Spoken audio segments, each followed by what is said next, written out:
Framer versus Hostinger, which is better. Hey guys, in this video, I'm going to compare and tell you about the pros and cons of Framer and Hostinger. So make sure to watch this video till the end and let's get started. First, let's talk about Framer. Framer is a design focused website builder that allows users to create highly interactive and modern websites without needing to code.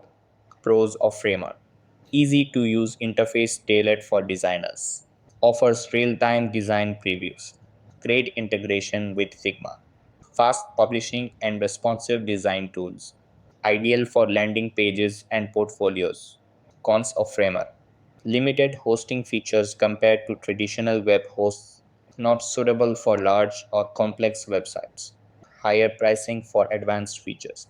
Now, let's talk about Hostinger. Hostinger is a web hosting provider that also offers its own website builder, giving users a platform to host and create websites affordably.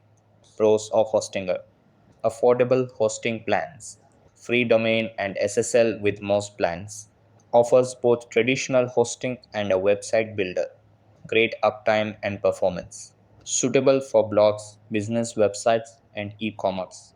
Cons of Hostinger: website builder is less flexible for custom designs, not as intuitive for designers, limited animation and modern design capabilities. So that's basically the main differences are between Framer and Hostinger, which will help you in choosing the right one for you.